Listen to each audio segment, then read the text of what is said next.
Hallelujah. Praise God.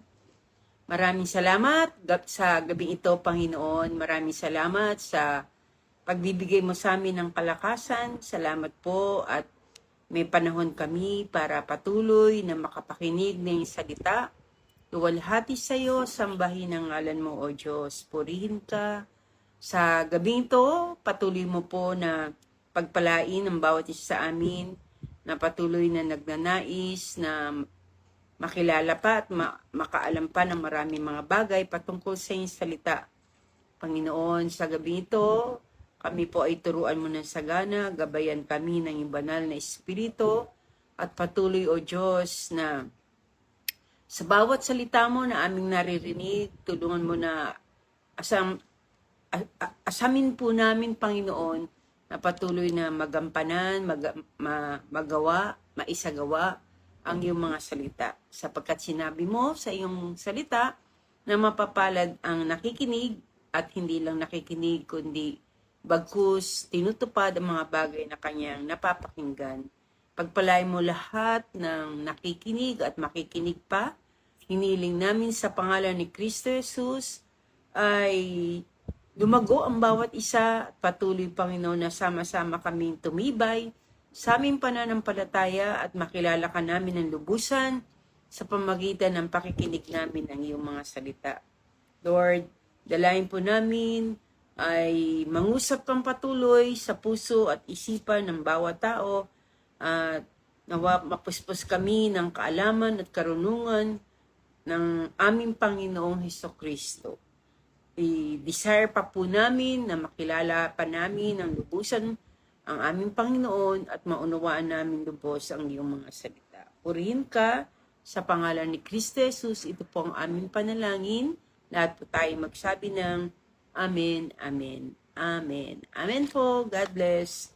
Salamat po sa Diyos. Pagpalain ng Panginoon lahat ng nakatune in na, lahat po ng tagapakinig natin, dati man o bago na, tayo po ay nagpapasalamat sa Panginoon dahil pinapakita po natin sa ating Panginoon ang pagpapahalaga natin sa kanyang mga salita, no? Okay, magsimula na po tayo. Patuloy po tayo na nag-aaral patungkol sa mga Bible characters, mga characters sa Biblia, mga tauhan sa Biblia, mga tao po na niloob ng Diyos na maisulat sa Biblia ang kanilang pangalan dahil may layunin at plano po ang Diyos sa buhay ng bawat isa sa kanila at gusto ng Panginoon na makilala po natin sila. Kaya po sila ay nasulat sa Biblia dahil gusto po ng ating Panginoon na makilala natin sila at maging modelo po sila ng bawat isa sa atin sa paglilingkod sa Kanya, no? At sa gabing ito, ang napili po natin na pag-aralan ay dalawang tao, no? Usually, isang tao lang, pero ngayon po ay dalawa pong tao ang ating pag-aaralan dahil sila po ay parang inseparable, no? Lagi silang magkasama. Kung mababasa po natin sa Biblia, pag sinabi yung pangalan ng isa, kakabit po noon ay yung pangalan ng kanyang asawa, no? So, napakaganda po na makilala po natin sila. Walang iba kundi si Priscilla at Aquila, no? Baka po sa iba, hindi po ninyo ganong kilala sino si Priscilla, sino si Aquila. Ngayon ko lang yata narinig yan, no? Hindi madalas na ito ay marinig natin sa pulpito o sa sharing, no? Parang akala natin hindi sila mahalaga, no? Kaya sila nasulat, pinayagan ng Diyos na masulat sa Biblia ang kanilang pangalan dahil may tinuturo po ang Diyos para sa atin patungkol sa kanilang mga buhay, no? Okay, sino po ba si Priscilla at Aquila? Actually, itong ating Bible characters na ito, itong dalawang ito, sila po ay mag-asawa, no? They were partners, no? Sila po ay mag-asawa, sila po ay missionary couple ng first century, no? So, sila po ay mga lingkod ng ating Panginoon. At kung makikita po natin, sila'y nasulat sa Biblia because they played a major role in the church planting.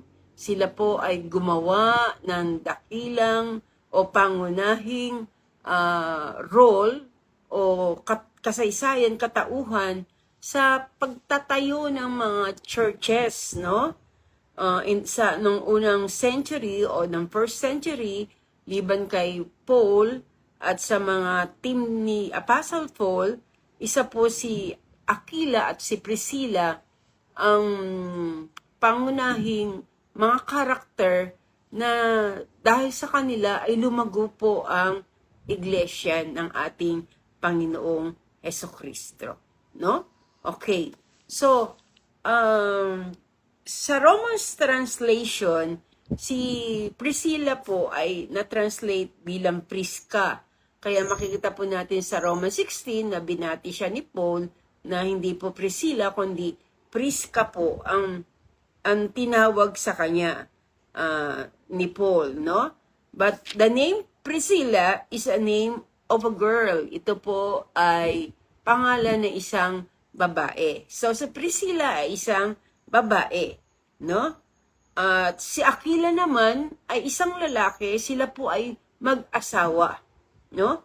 At mag-asawa na yung kanilang pangalan ay nag-appear sa Bible, particularly in New Testament sa Bagong Tipan, no? 6 times, 6 na beses po na nag-appear sa Biblia, sa New Testament, ang pangalan ni Priscilla at Aquila, no? The name Priscilla and Aquila appeared 6 times in the New Testament, no?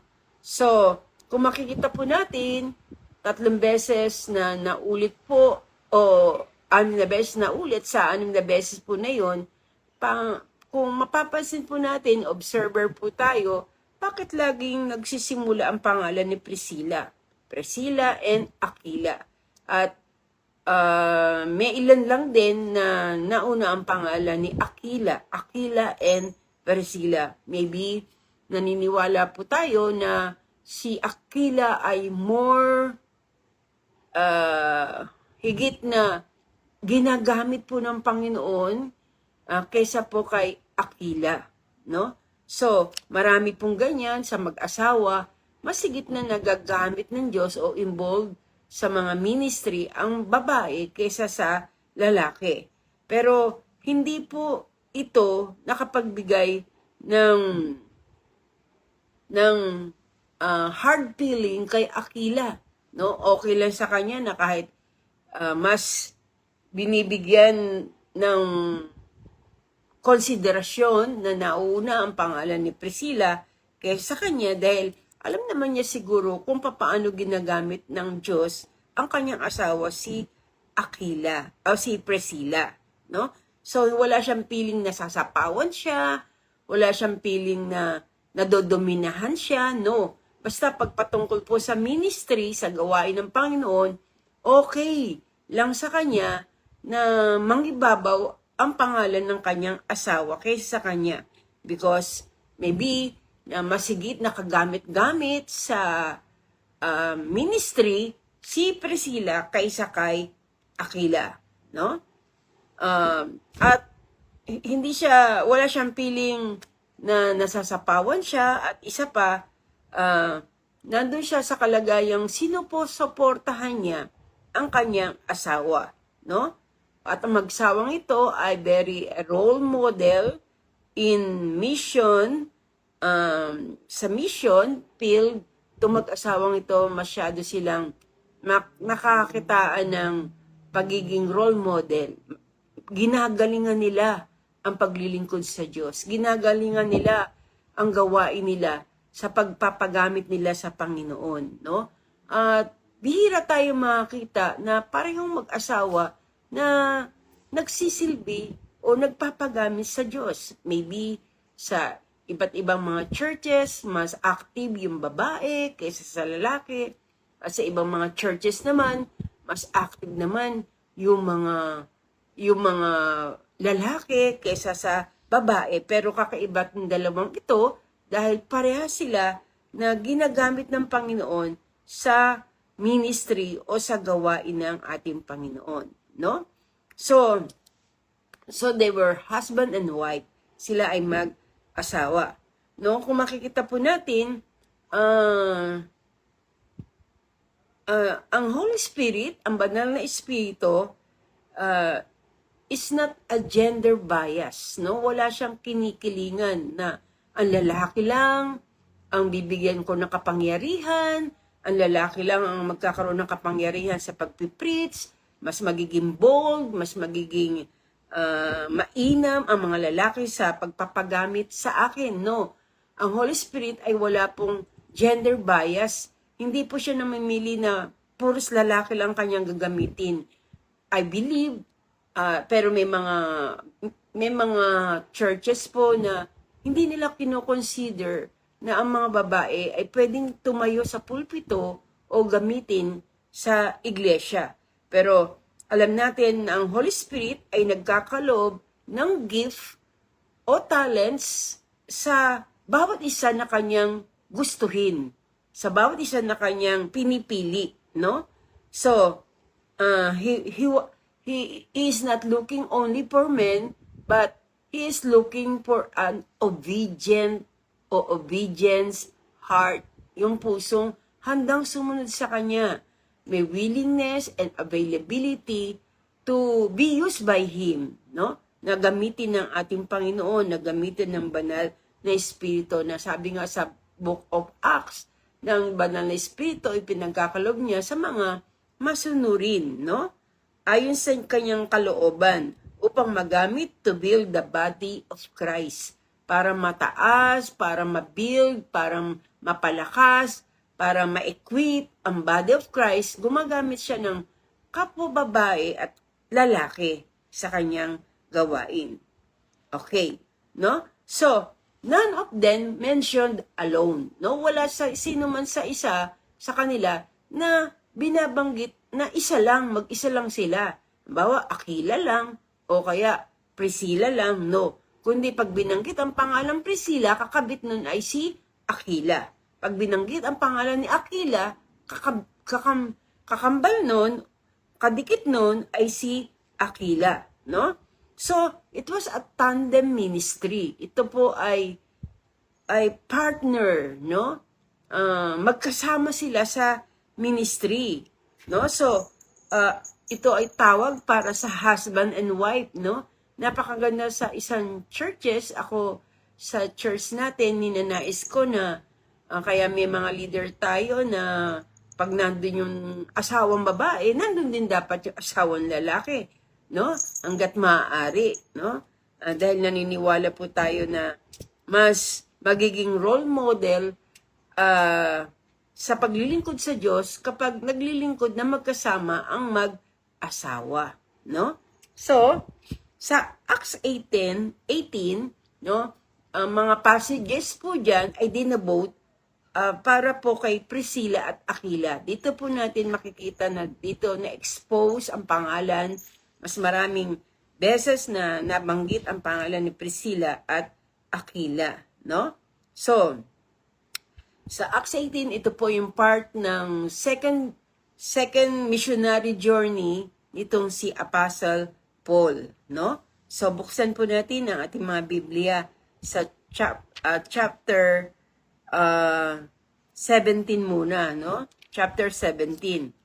Okay, Acts chapter 17.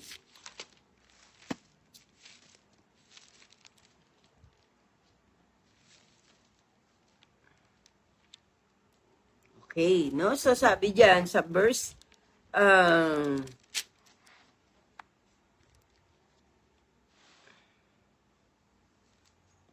okay. So, doon sa chapter 17, ito po ay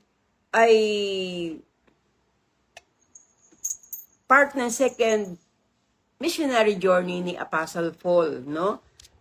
Si Paul, si Apostol Pablo ay pumaroon sa Macedonia at pumaroon din siya sa Greece at nakita niya doon sa Book of Acts, sa chapter 17, no? Na marami mga Diyos-Diyosan yung mga tao doon sa Greece, no? Marami silang tinatawag na idol. Punong-puno ng mga idols, ng mga Diyos-Diyosan, mahilig sila sa Diyos-Diyosan, na halos lahat sinasamba nila yung araw, yung buwan, bituin, no? Ng mga taga doon, no?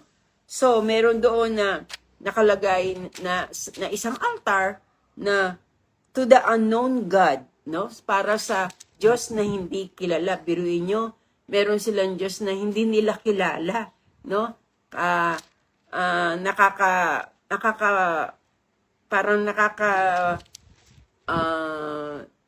Kung iisipin po natin, parang mali eh.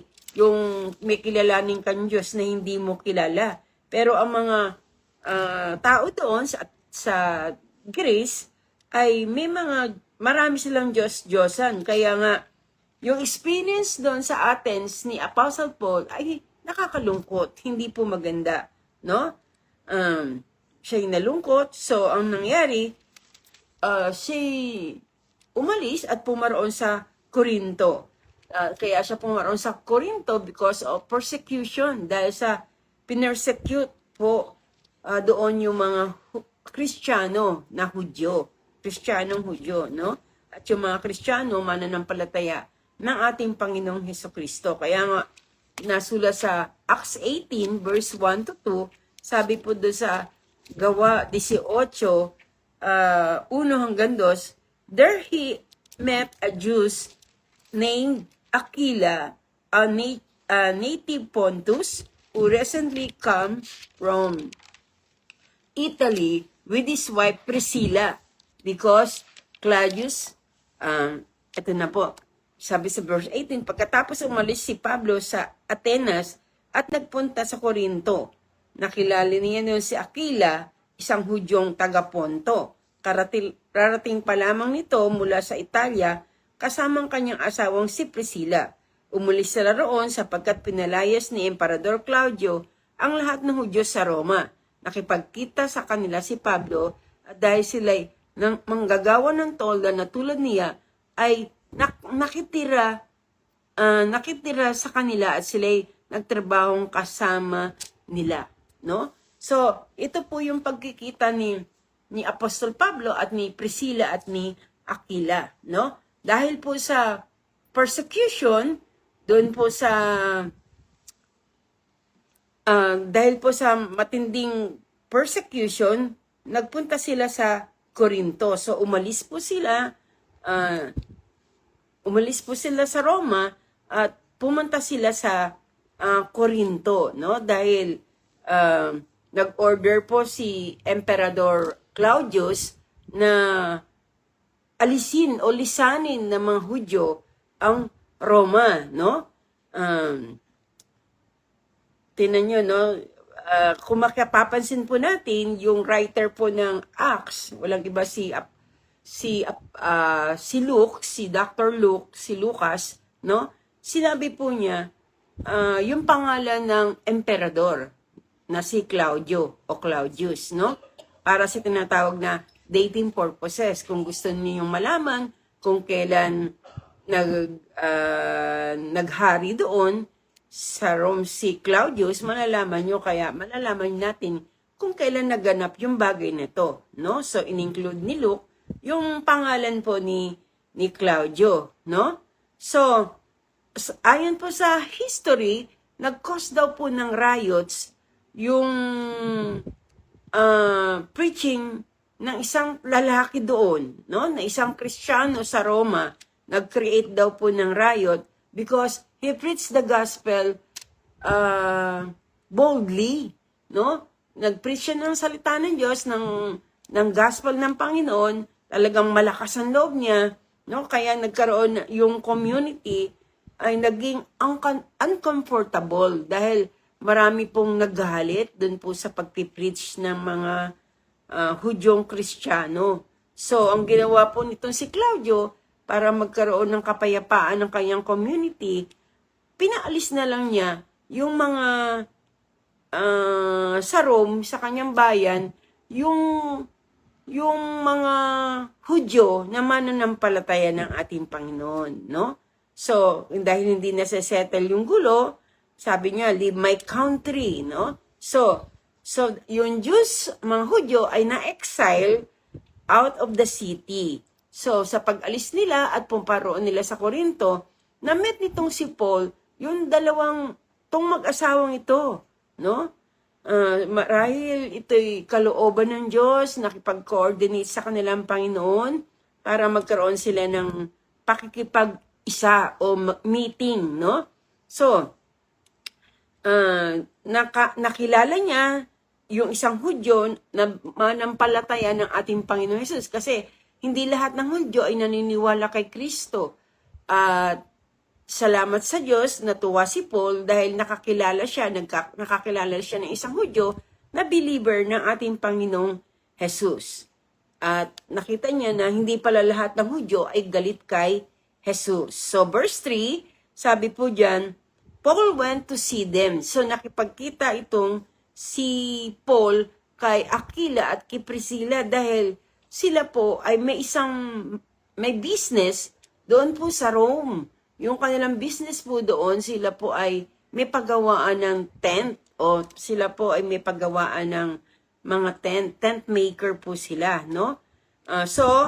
Nang malaman ni Paul na tent maker ang kinabubuhay o ang business ni Priscilla at Aquila, nag-apply po siguro siya doon sa trabahong yon para masuportahan niya ang ministry, no? So, ang ginawa po ay tinanggap nila si Paul at sinabihan nilang, manatila ka dito ikaw pala isang Kristiyano at ikaw ay mananampalataya ng Messiah. So, dito ka na matulog, dito ka na tumira at magtrabaho ka dito, no? Marahil yun po ang naging dahilan kaya natira po si Paul sa kanyang lugar at siya po ay doon nag-stay at marahil ay matagal na panahon, sabi nga 1.5 years na magkasama sila doon at ang nangyari marahil sila ay may panahon makipag-usap, no? So, lalo pang higit na naging mainit, lalo pang higit na naging deboto sila sa salita ng Diyos dahil ang mentor nila ay walang iba kundi si Paul, no? So,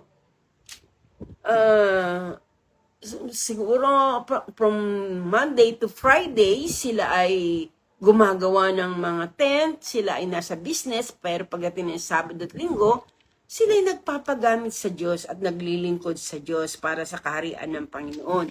So, makikita po natin dito na sa buhay ni Priscilla at Aquila na sila po ay taong marespeto, sila po yung taong generous, handang tumulong, sila po yung taong may hospitality kahit hindi nila ganong kakilala si Paul, tinulungan nila, no?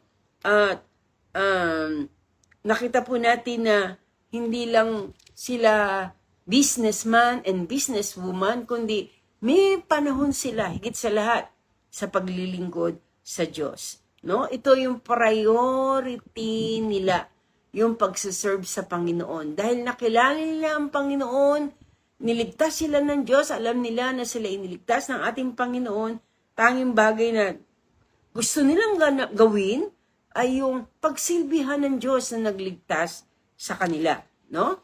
So, sa verse 18, fast forward, makikita po natin na si Paul ay nagstay sa kanila at dumating yung panahon na iniwan din nila yung mga kapatiran doon sa lugar na yon at pumunta sila sa Caesarea at inakompanid sila nitong si Priscilla at si Aquila. Biruin nyo, handa silang iwan yung kanilang negosyo doon, handa silang iwan kung ano man meron doon sila na bahay man, at sumama sila kay Paul upang tulungan si Paul sa ministry. No? Walang iba kundi si Priscilla at Aquila. So, dalawa sila na magkasama na sumuporta kay Paul, no? So, yun po ang pangyayari. So, ang nangyari, they joined Paul at sila'y naparoon sa Ephesus, sa verse 19, na dun sa Ephesus, iniwan niya si Priscilla at si Aquila, no? So,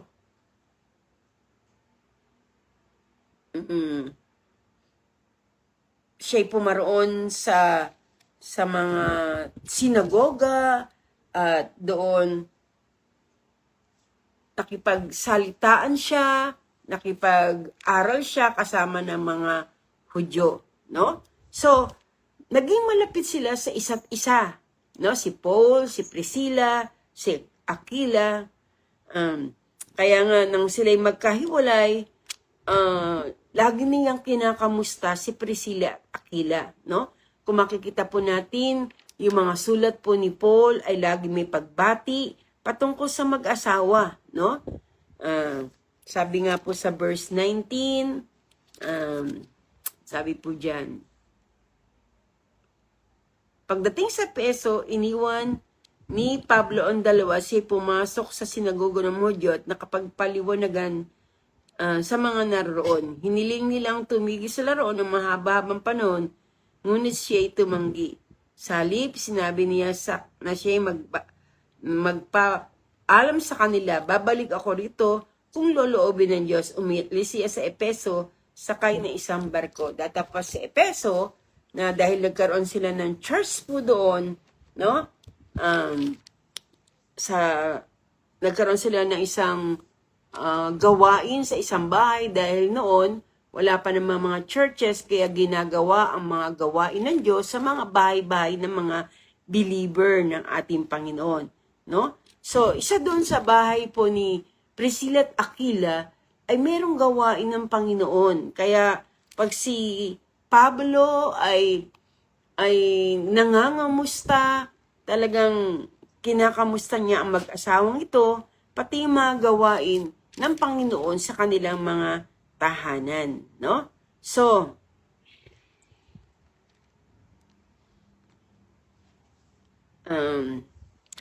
kung titinan po natin, hindi lang po sila naging open o naging hospitable kay Paul, kundi sa isa rin pong lalaki na ang pangalan ay Apollos, no?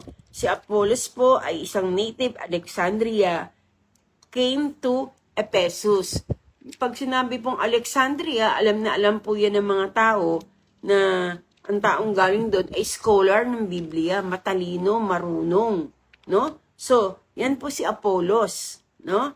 So, marami siyang alam patungkol sa salita ng Diyos, lalo na po sa mga sa Old Testament, no? So, siya ay Bible scholar, siya po ay aral na tao, no? So,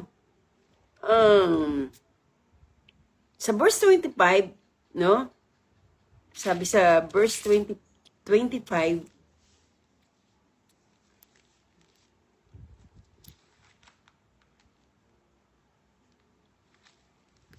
ayan, verse 25, dumating sa Efeso ang isang Hudyong nagangalang Apollos, si taga Alejandria. Mahusay na magtalumpati at maraming alam sa banal na kasulatan. Natuturuan siya tungkol sa daan ng Panginoon at masigasig na mangaral at nagtuturo ng wasto tungkol kay Jesus. Ngunit hanggang sa bautismo ni Juan lamang ang kanyang nalalaman. Yan. So, makikita po natin dito yung ministry ni Priscilla at Aquila, no? Na dumating sa Ephesus dahil sa kanila pinagkatiwala ni Paul ang mga mananampalataya sa Ephesus, no? Kay Priscilla at Aquila. Nakita po natin na may dumating po doon na ang pangalan ni Apollos na matalinos, Bible scholar, pero meron pong bagay na kakulangan sa kanya. Dahil si Apollos po, ang tanging alam po niya ay yung patungkol po sa ang natutunan niya ay tungkol sa daan ng Panginoon at nangangaral siya at nagtuturo ng wasto tungkol kay Jesus. Tama naman po at wastong kanyang tinuturo. Ngunit hanggang sa bautismo lang ni Juan, no? Ang kanyang nalalaman, no? So, ano po yung bautismo ni Juan? Yung baptism of repentance, yung pagsisisi. Yun lang po ang alam po ni Apollos. Pero, maybe siguro nung nakilala niya ang Panginoon sa pamagitan ni Juan, sa pangangaral ni Juan, kaya kung ano yung preaching ni Juan, yun din po yung pinipreach nitong si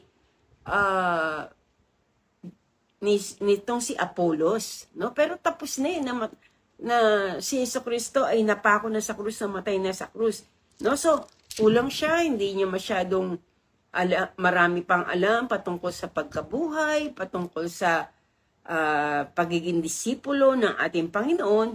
So isang araw, nag-preach po siya sa sinagog. At alam natin, pagka merong preaching sa sinagog, nandun po yung mga Hudyong Kristiyano. No? Maybe sa oras na yon ang guest speaker itong si Apollos. So nagsimula siya ng kanyang preaching. Sabi sa verse 26, sa talatang 26, siya'y buong tapang na nagsasalita sa sinagoga ng mga Hudyo. Nang marinig na mag-asawang Aquila at Priscilla ang pagpapaliwanag ni Apollos, siya'y isinama nila sa kanilang bahay at do'y pinaliwanagan ng mas mabuti tungkol sa daan ng Diyos. Okay. Praise God, tinan yung ginawang kabutihan nitong si Priscilla at Aquila. Hindi sila naghara-hara doon, hindi sila nagpa-impress doon, meron pandagdag, meron dapat ganito, dapat ganon. Kundi, ang ginawa niya, nung nakita niyang may kakulangan sa pagpipreach nitong si Apollos, inanyayahan nila sa kanilang tahanan, no? At pinaalam sa kaniya, inimbitahan siya sa bahay niya, at doon mismo, nagkausap sila ng matagal-tagal, at pinaliwanagan siya ng mas mabuti tungkol sa daan ng Diyos, no? So, makita po natin na si Priscilla at Aquila isang mentor, no? So, hindi lang generosity, hindi lang hospitality, kundi humble, itong mag-asawang ito, at gentle, na tinuruan po itong sa Apollos ng maraming mga mabubuting bagay patungkol po sa daan ng Panginoon. At si Apollos naman ay isang napaka-humble din tao, no? Na kahit alam niya na matalino siya, na scholar siya sa Bible, nakinig siyang mabuti. At alam niyo po ba nangyari? Lalo siyang nagamit ng Panginoong Jesucristo, no?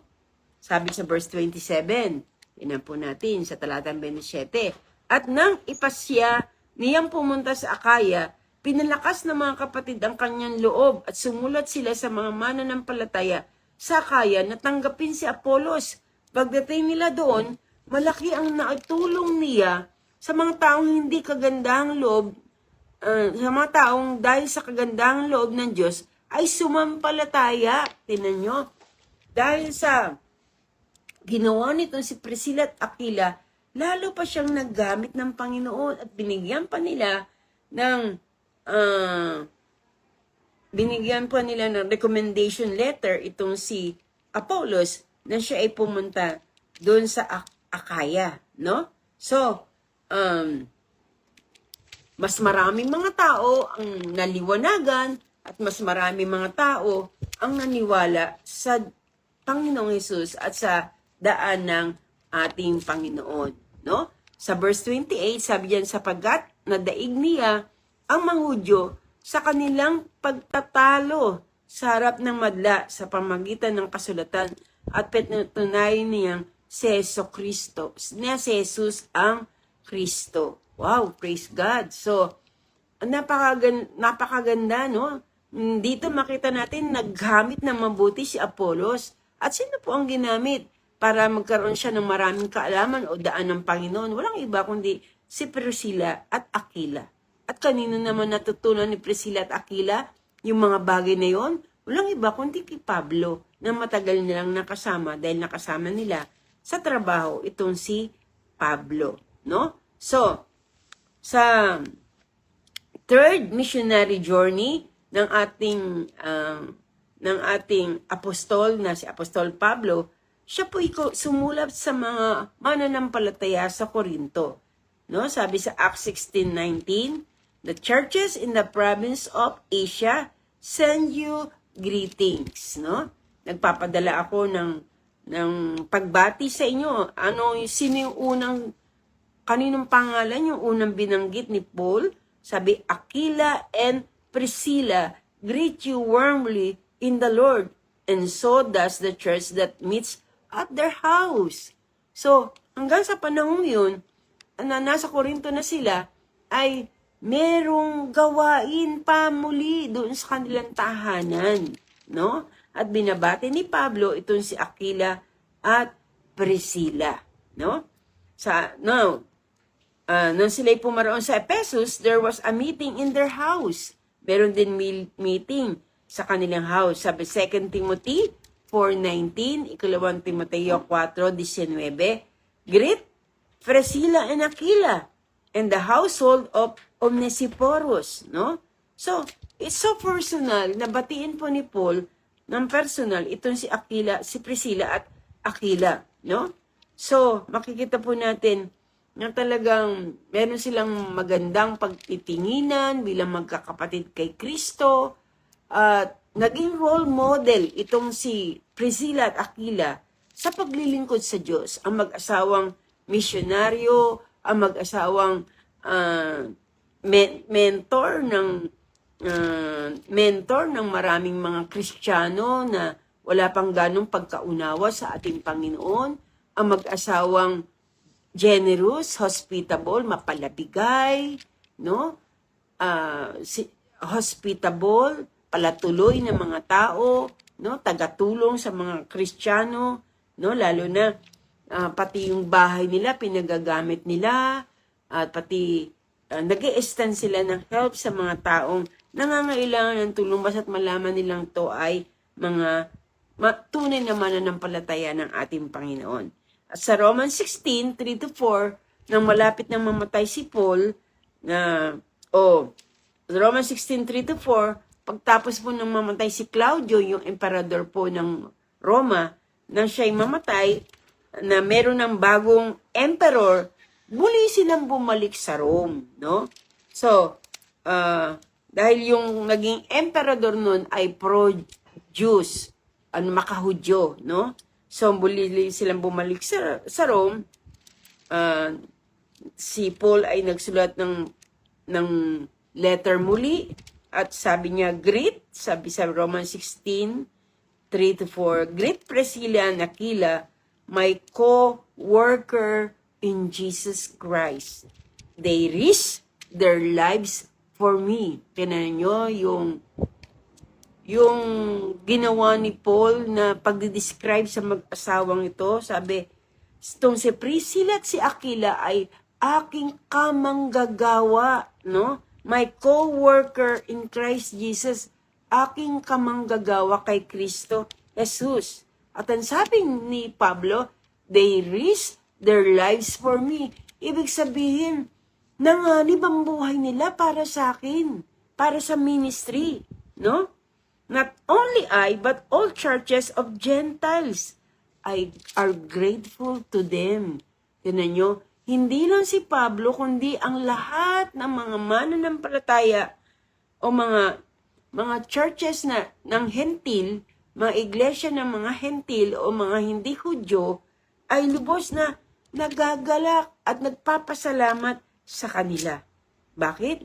Dahil doon si Priscilla at Aquila ay lubhang malaki ang itinulong sa gawain ng Diyos at lubhang malaki ang itinulong kay Pablo at itinulong sa mga hentil na Kristiyano. They serve God as a tandem. Sila ay naglingkod sa Diyos silang dalawa. They plant churches. Sila ay nagtanim ng mga iglesia sa panahon nila. At sila'y lubos na nagamit ng Panginoon mightily ng buong kalakasan. At sila'y naging modelo ng pagiging hospitality, generous, no?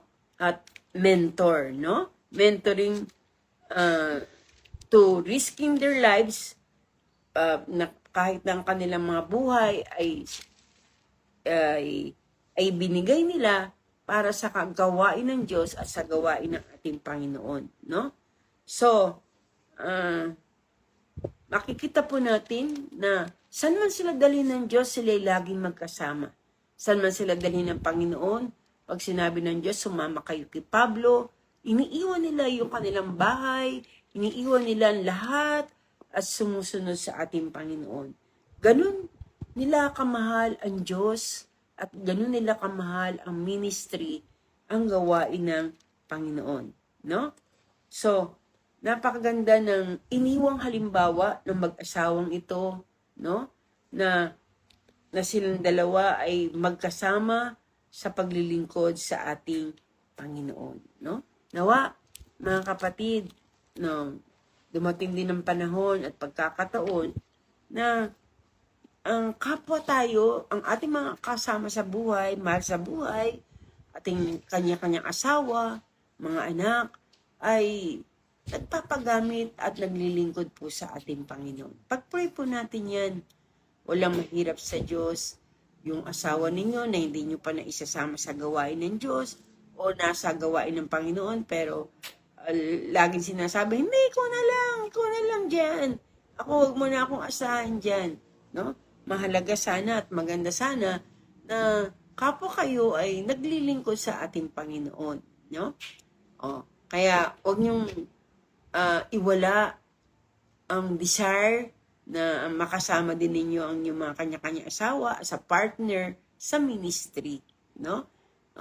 Yung mga leaders dyan na hindi nyo pa nakakasama yung mga asawa, invite them na kung gusto nila na magpagamit sa Diyos, baka gusto lang nila na yayain mo sila, no?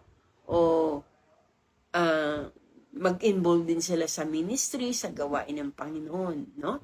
So pray for them. Pray for your spouse, no? Ng iyong kanya-kanyang asawa. Napakainam na tayo po ay maging masipag sa paglilingkod po sa Panginoon sa mga araw nito. Sa mga araw nito, kailangan po natin ang mga Priscilla at Aquila, ang mga mag-asawang nagagamit po ng Panginoon. Lalo na po kung yung mga anak ninyo ay malalaki na, mga tapos na, may mga asawa na, mas higit na napakaganda na ibigay na po natin ang ating mga buhay para sa Diyos at sa gawain ng Panginoon. Nasiguraduhin po natin na ang gawain ng Diyos ay magpapatuloy, no? Sa mga kagaya po ninyo na mag-aasawa na nagdi-desire na maggamit tayo ng ating Panginoong Jesucristo, no? So pray for your husband, pray for your wife, no? So pray for your children. Na lahat po tayo, ang ating sabi nga ni Joshua, no? But as for me and my house, we will serve the Lord, no? Kaya po natin paglingkuran ng ating Panginoon, ng ating buong sambayan. Kaya natin na ipanalangin sa Diyos ng ating buong sambayan ay maggamit at maglingkod sa ating Panginoong Jesus. Kailangan po natin ngayon, malapit nang dumating ang Diyos, napakaraming share-sharean. Ako'y lubos na nalulungkot pag may nakikita po ako sa Facebook na mga nagsishare ng salita ng Diyos pero pine-persecute, pinagtatawanan ng maraming mga tao na hindi nakakilala sa Diyos. Bulag pa po sila. Nais natin silang madilat ang kanilang mga espiritual na mata. Kinakailangan may Priscilla at Aquila na maggamit ng Panginoon sa mga huling araw na ito na magbahagi sa kanila ng salita ng Panginoon. No? Pwede na kahit kayo nagtatrabaho, sila, may business sila, si Priscilla at Aquila, pero pinagkakatiwala nila sa Diyos ang lahat. Saan man sila mapunta? Nagpunta sila sa Roma, meron sila dun gawain, meron silang tent making doon, napunta sila sa Corinto, meron din silang tent making doon, at pinagpapala ng Diyos, no? So, pag-pray po natin sa lahat ng mga nagdi-desire na magamit ng Panginoon, na may mga paraan ng Diyos para kayo ay magamit ng Panginoon. Ipakita niyo lang talaga sa Kanya yung desire po ninyo, no? At pag nakita ng Panginoon, sabi natin, may tinatawag talagang pastor. Kahit hindi tayo pastor, kahit hindi tayo tawaging pastor, pwede tayong magamit ng Diyos in any kind, sa anumang paraan, pwede tayong magamit ng Panginoon, no? Kahit hindi tayo pastor, no? Pwede kang magamit sa pagtuturo, pwede kang magamit sa pag-share, pwede kang magamit sa pag-invite, pwede kang magamit sa pag-pray, no? So, gawin po natin yan. At kinalulugdan ng Diyos na matapos na tayo iligtas niya, gusto ng Diyos na magpagamit din naman tayo para magligtas din naman, magamit tayong instrumento para magligtas din naman ng mga tao, no? Pupunuin natin ang langit ng mga kaluluwa na nagmamahal sa ating Panginoong Hesukristo. At kung walang gagawa, sino gagawa? Tayo po ang tinawag ng Diyos na gagawa ng bagay na yan. Be like Priscilla and be like Aquila. Manalangin po tayo. Panginoon, maraming salamat sa iyong mga salita na nagkaroon sa amin, naging inspirasyon sa amin ang buhay ni Priscilla at Aquila. Sa akin, personally, naging hamon sa akin na ang bagay nito na maipag-pray na dumating ang panahon ng ating kanya-kanyang asawa ay makasama natin sa ministry, sa pagwawagi ng kaluluwa, pag-share ng salita ng Diyos at ang ating buong sambayan. I'm praying, Lord, sa bawat pamilya ng mga kapatid na nakikinig, ng mga miyembro ng Jesus True Light Church, maging mga tagapakinig namin, saan man kayo dumadalo, saan man kayo naroroon, nawa magamit kayo ng Panginoon, hindi lang kayo kundi ang inyong sambahayan, ang inyong asawa at mga anak para sa gawain niya. Ito mga panahon at araw na dapat tayong kumilos, na hindi tayo dapat namamahinga, kundi dapat tayong kumilos na upang makapagwagi ng mga kaluluwa at makapaghatid ng mga tao sa ating Panginoong Hesukristo. Pagpalain mo ang lahat ng nakinig at naniniwala na kaya nila na maging kagaya ni Priscilla at Aquila. I-bless mo po ang aming sambahayan, i-bless mo po ang aming mga anak, ang aming kanya-kanyang asawa, i-bless mo po ang aming pinagkakitaan, ang aming negosyo, ang aming mga trabaho. Nawa, kagaya ni Priscilla at Aquila na kahit sila may trabaho, hindi nawawala sa kanila ang na magkaroon ng desire na magamit ng Panginoon, na mag-share ng salita ng Diyos at mag-abot ng mga kaluluwa para makakilala sa ating Panginoong Hesukristo. I-bless mo po ang church na ito, ang mga tagapakinig namin, nawa sila po ay makarelay, Panginoon, patungkol sa mensahe, na wag kaming maging focus lang, kundi tulungan mo kami na isipin din namin ang kalagayan ng ibang tao, ng aming kapwa, lalo na mga kapwa namin na wala pa sa iyo.